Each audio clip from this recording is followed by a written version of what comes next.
I've bet you've never heard of this crazy conspiracy theory. In 2018, a horrifying conspiracy theory known as Frazzle Drip emerged from the depths of the internet. This disturbing theory centers around a supposed video allegedly found on the laptop of former Congressman Anthony Weiner. According to the theory, the video, referred to as Frazzle Drip, allegedly shows high-profile politicians engaging in unspeakable acts of violence and child abuse. Some suspected videos found on Anthony Weiner's computer were of Hillary Clinton consuming children, in addition to many other high-profile politicians sexually abusing children and even infants. The Frazzle Drip conspiracy gained traction on fringe websites and social media platforms. Proponents of the theory often tied it to the larger Pizzagate conspiracy, which accused politicians of running a child trafficking ring out of a Washington, D.C. pizzeria. Do you believe in the Frazzle Drip conspiracy? Let me know in the comments. Testimony today. Do you know what Frazzle Drip is?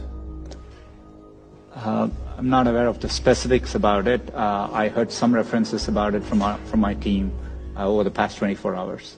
The recommendation engine for YouTube recently suggested videos claiming that politicians, celebrities, and other elite figures were sexually abusing or consuming the remains of children, often in satanic rituals, according to watchdog group Algo Transparency.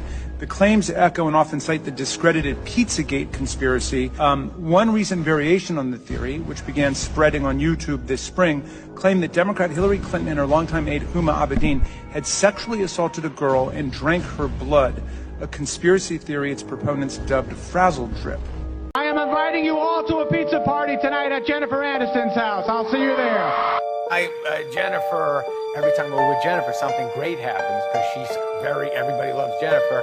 And she'll text me and say, I know something, Wednesday night if you want. I'll be like, come on, we just did that Saturday thing. We don't have to do too much. She likes to, she's busy all the time. I know, she's the greatest host, but she is a good host. I'm going to bed at 9. I can't come over. Your thing starts at 8:30. So yes, she can handle it. She can handle it. And her parties are incredible in her house too. Yeah, she does have good parties, and she makes good pizza as well. She makes great pizza. Wonderful pizza. All right. Known each other for years. Yeah. You've been to my house. We've had pizza. Girl after my own heart. Do we love a pizza or what? We love a pizza. It's so much fun. Now, someone did. So these circles of friends that you guys have. You told a story about going and having pizza at the Clooney's in Lake Como. Yeah, that's all an Aniston thing. She's like, George and I would love you to come over for pizza, but you have to dress right. What did you? Just have to they lay on him a little bit. That's the only difference. How was the pizza? Was it good? What did he make it Amal's himself? pizza was better than Clooney's. They both made. Everybody made a certain kind of pizza. There's no pizza we didn't love. Something that he does. 5 different kinds. 5 different kinds or 6 different kinds of pizza. And Clooney's was excellent. Amal's was the winner. I will tell you though, I don't know what you guys talked about, but like Clooney is easy to talk to, right? Yes. Amal, on the other hand, I'm sure she's very. Looks like you won't have to be delivering pizzas anymore, Deeds. Now you're a very rich man. What's that got to do with delivering pizzas? Hey, anybody order a pizza? Give me my baby joy. You know they eat babies. That is not bullshit. It's true. So it's not just the dogs and the cats, not just the pets. It's not just the dogs and the cats. They're full-on vampires. And everybody still thinks I'm crazy, but I'm not crazy. They're full-on vampires. They love the taste of human flesh and they drink human blood. They do, Tucker. Stop staring at me like that. You're freaking me out, man. Because you spent your life in the entertainment business, so I think you have some authority on this. So many kids that I was in mental institutions with over the years, they are all from those cults. And they've covered it all up. They covered it all up. And, I just pray to God. I'm just going to pray to God that he opens everybody's eyes in this country by the time we go into vote for Trump, that he will open up everybody's eyes and they will stop pretending to be asleep. You know what they say, you can't wake people up that are pretending to be asleep, but I pray to God, please wake up even those who are pretending to be asleep with the irrefutable truth of what the worst people on this planet are really up to. They are really up to that. You know that.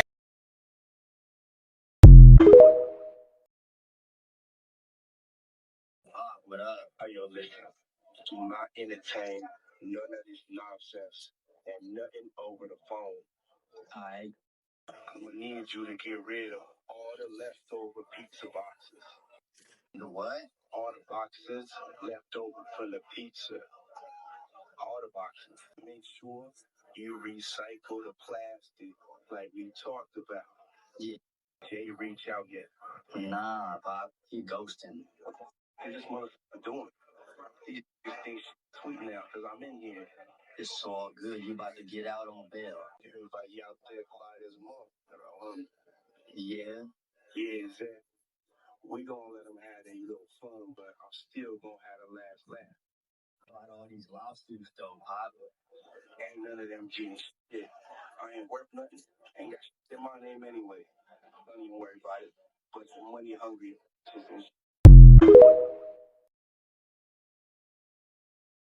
Guys, the behind the scenes video has officially hit the internet of this video. And when I say it's disturbing, it's disturbing. Let's take a look. Here you have Jay-Z and Marina Abramovic, surrounded by a crowd of people at his video shoot, Picasso.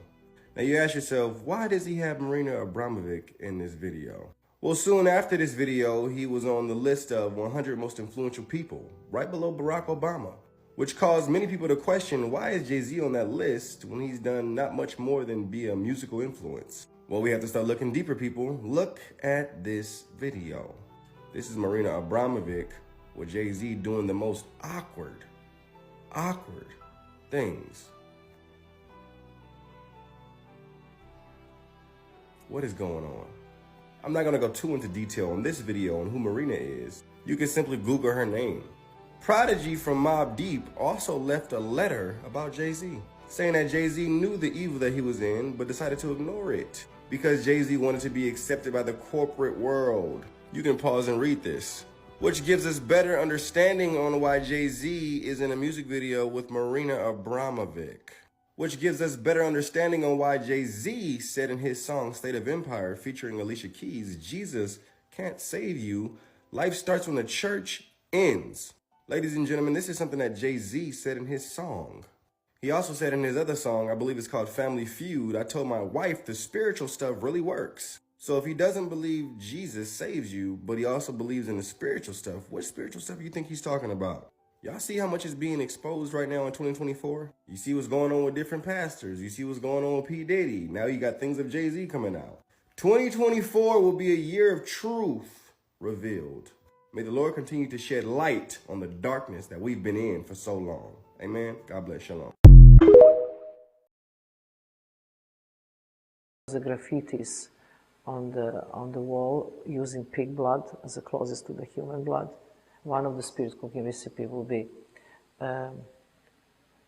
with a sharp knife, cut deeply into the finger of your hand, eat the pain. Or another will be, in time of doubt, keep small meteorite stone in your mouth. Or my favorite will be, take 11 leaves of fresh green cabbage, mix with the 13,000 grams of pure jealousy, cook in iron pot till the all water evaporates, and eat it just before attack.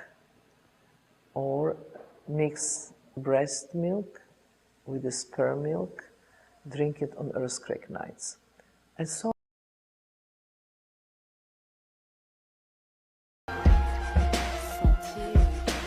See me zoning at the Met, exposing all these niggas, champagne on my breath, yes!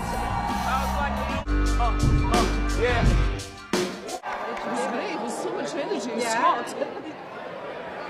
Wonderful for visual artists to cross the borders, different medium, and music always being the most immaterial form of art, which is so wonderful.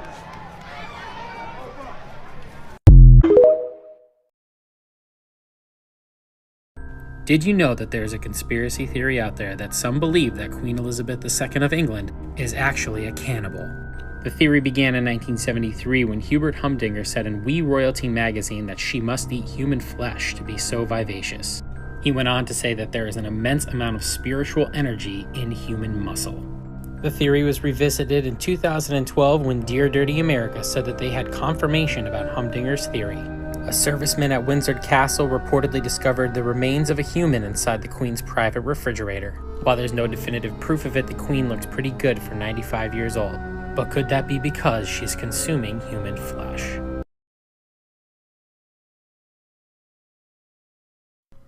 In mid-October of 1964, kissing cousins Elizabeth and Philip paid a royal visit to a Catholic residential school for Aboriginal children in Kamloops, British Columbia, Canada.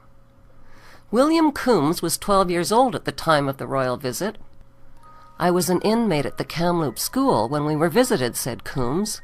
I remember it was strange because they came by themselves, no big fanfare or nothing. But I recognized them, and the school principal told us it was the Queen, and we all got given new clothes and good food for the first time in months the day before she arrived. The day the Queen got to the school, I was part of a group of kids that went on a picnic with her and her husband and some of the priests. We went down to a meadow near Dead Man's Creek. I remember it was weird because we all had to bend down and kiss her foot, and she was wearing a white lace boot. After a while, I saw the Queen and her husband leave the picnic with 10 children from the school, and those kids never returned. They took away those 10 kids and nobody ever saw them again. We never heard anything more about them, and we never met them again even when we were older. They were all from around there, but they all vanished. The group that disappeared was 7 boys and 3 girls in age from 6 to 14 years old. They were all from the smart group in the class. 2 of the boys were brothers, and they were matey from Quesnel. Their last name was Arnoux, or Arnold. I don't remember the others, just an occasional first name like Cecilia, and there was an Edward. What happened was also witnessed by my friend, George Adolph, who was 11 years old at the time and a student there too. But he's dead now. William Coombs, the sole survivor, was scheduled to appear as the star witness at the International Tribunal into Crimes of Church and State in London, England. But William Coombs never made it to the tribunal. He died of unknown causes shortly before he was scheduled to testify.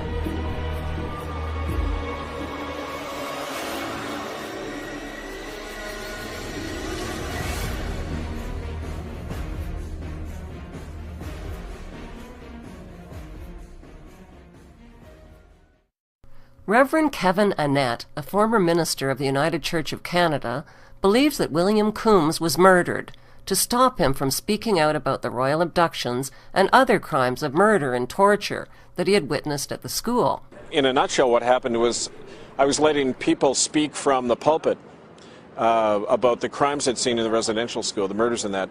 I also found out about the land deals that were happening where the church was selling off native land to big logging companies for kickbacks. And I wrote a letter about that to the church. I was fired without cause and eventually thrown out of the church without any due process at all.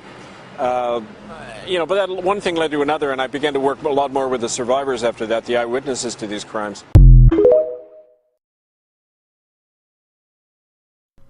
In mid-October of 1964, kissing cousins Elizabeth and Philip paid a royal visit to a Catholic residential school for Aboriginal children in Kamloops, British Columbia, Canada.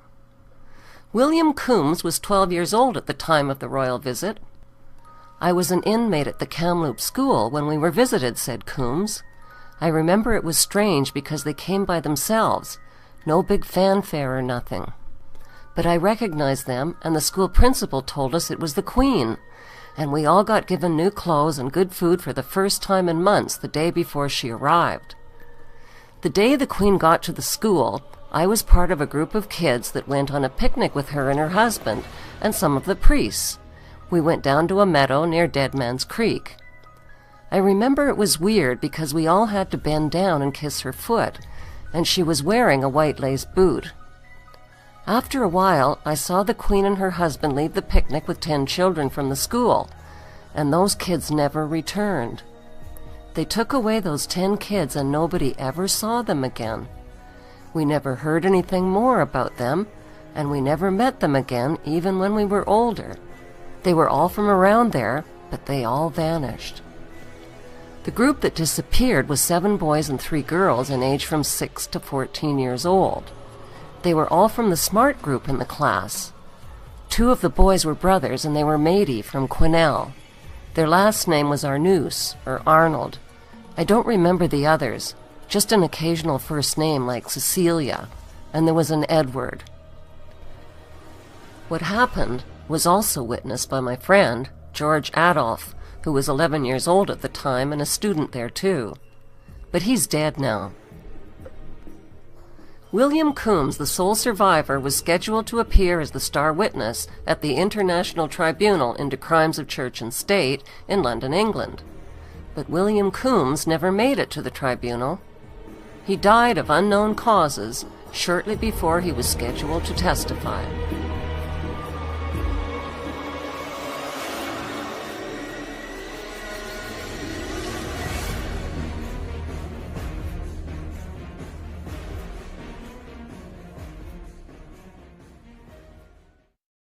Reverend Kevin Annett, a former minister of the United Church of Canada, believes that William Coombs was murdered to stop him from speaking out about the royal abductions and other crimes of murder and torture that he had witnessed at the school. In a nutshell, what happened was I was letting people speak from the pulpit about the crimes I'd seen in the residential school, the murders and that. I also found out about the land deals that were happening where the church was selling off native land to big logging companies for kickbacks. And I wrote a letter about that to the church. I was fired without cause and eventually thrown out of the church without any due process at all. But that one thing led to another, and I began to work a lot more with the survivors after that, the eyewitnesses to these crimes.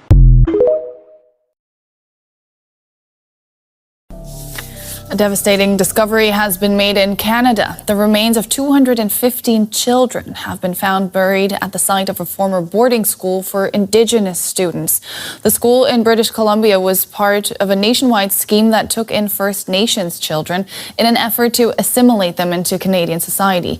Investigations have shown there was widespread abuse. In mid-October of 1964, kissing cousins Elizabeth and Philip paid a royal visit to a Catholic residential school for Aboriginal children in Kamloops, British Columbia, Canada. William Coombs was 12 years old at the time of the royal visit. "I was an inmate at the Kamloops school when we were visited," said Coombs. "I remember it was strange because they came by themselves, no big fanfare or nothing. But I recognized them, and the school principal told us it was the Queen. And we all got given new clothes and good food for the first time in months the day before she arrived." Did you know Prince Charles is the direct descendant of Vlad the Impaler? Vlad was the inspiration for our modern day Dracula because, wait for it, he would create forests of thousands of impaled, defeated enemies and sit in the middle of them and eat them. Take note of that castle in the background. The genealogy shows that I'm descended from Vlad the Impaler, you see. So I do have a bit of a stake in the country. Now, Charles actually spends most of the year living in that exact castle in Transylvania with orphans from the Royal Family Foundation. You can't make this stuff up, folks. So many of you know, when I was Attorney General of California, I visited a town on the northern side of the US border named Calexico. And I went to Calexico because I wanted to see for myself the tunnels through which I knew guns, drugs, and human beings were being trafficked. And during that trip, I saw in person and in photographs tunnels with walls as smooth as the walls of your living room, complete with lighting and air conditioning. And what became very clear to me is through those tunnels, we're being trafficked. Guns, drugs, and human beings, where some people were making a whole lot of money. And in fact, the officials in Calexico, when I was there, described to me, and these are folks who've been working there, doing tough work, and described to me with tears in their eyes about children as young as 5 years old who are being trafficked through those tunnels.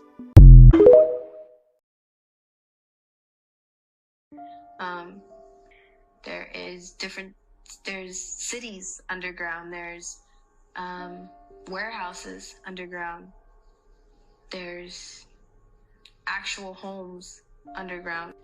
People build these tunnels, and they've built them for decades. There's a lot, and elite celebrities, they go down there for parties.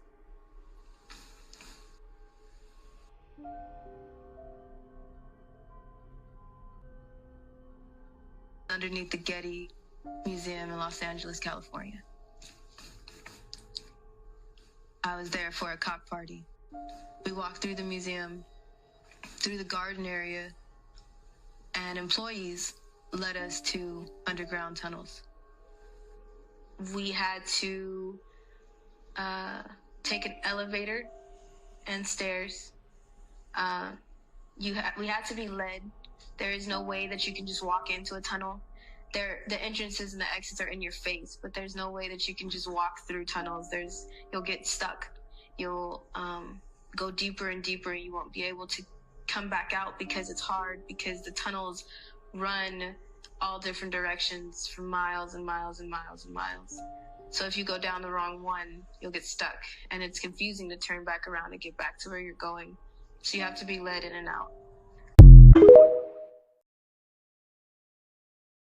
We ended up finding at the end of this multi-month operation, this little red door in downtown Port-au-Prince.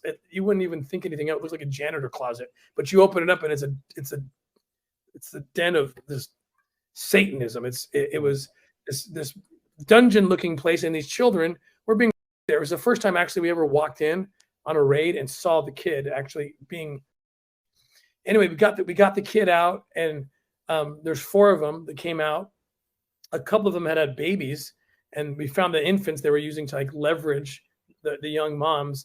Anyway, the next day we had our aftercare team talking to them, and the girl couldn't believe it. She finally spoke. Her first words, holding her little teddy bear after being rescued. She had been kidnapped at age 6 after her parents died in the 2010 earthquake in Haiti, and from 6 to 16, I think, she was just brutally for money.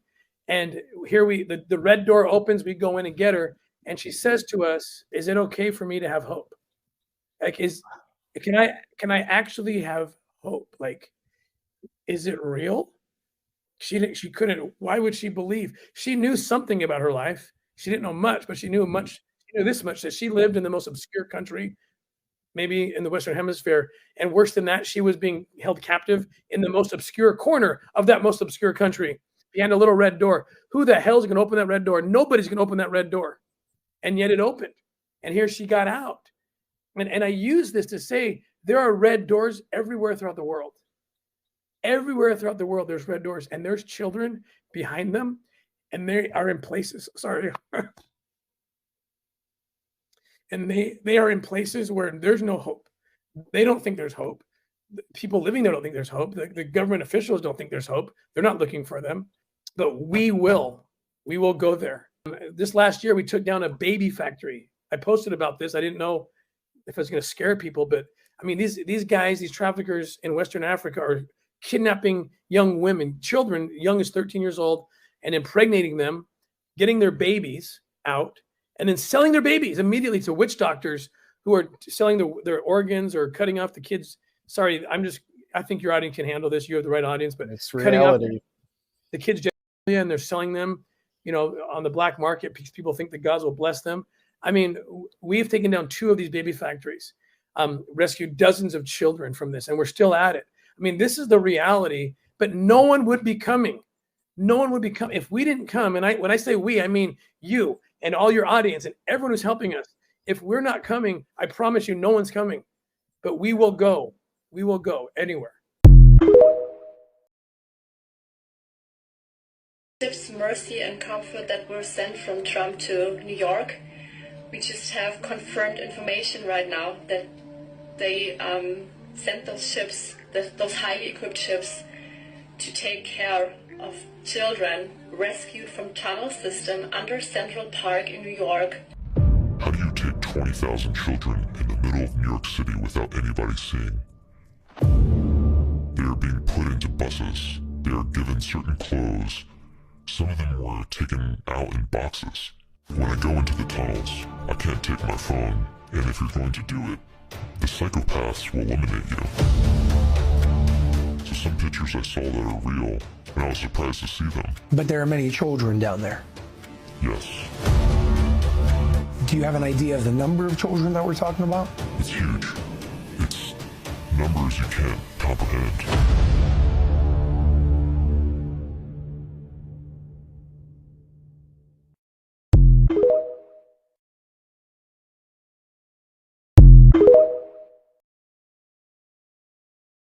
Things the media does not want you to see.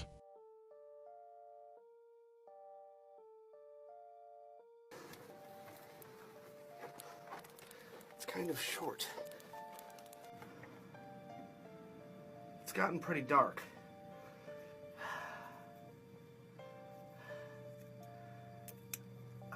Glow stick. There we go. That's a little better. This is supposed to come up on Tom Sawyer's Island in Frontierland, which in 1956, Walt Disney was said to have given it to the state of Missouri, and the governor of Missouri was supposed to have annexed it. However, the state of Missouri doesn't confirm that. So I'm not sure if we're coming up in California still. It's getting kind of dark, so I'm going to throw my glow stick ahead of me to make sure there's no sudden drops or anything. Okay.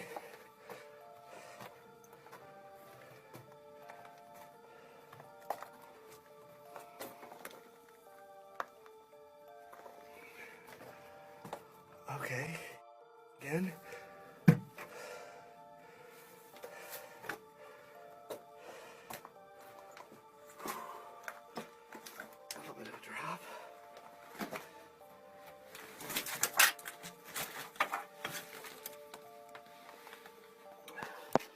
So far, so good.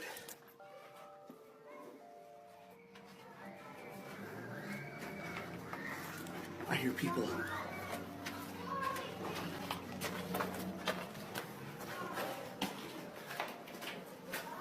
I think I made it. I think I made it.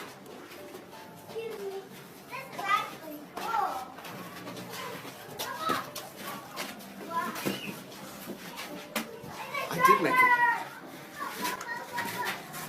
I made it. I made it, I made it, I made it. I am in Disneyland. It worked. We came. This 3-star motel, this what really freaked me out up here by the front door. Not this. See the latches, bro. This what freaked me out. Right by the front door.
How a bitch supposed to feel safe?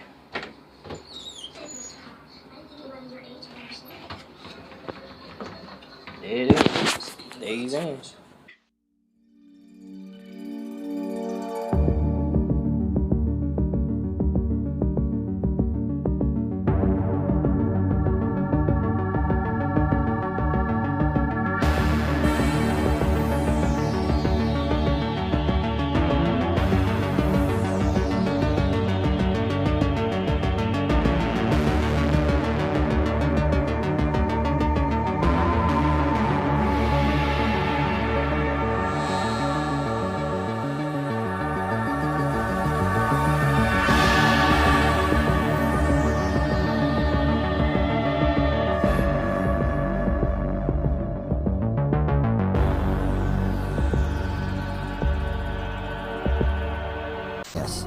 This is a prison cell. Only kids are being held down here. And they brought me into the camp and showed me the underground bunker. It was basically a giant plastic container with a hole only small enough for a child to crawl in and out of. And it was angled in such a way, and it was buried underground, that a small child that was in there could not have gotten out on their own. Child's vanity and a hospital toilet.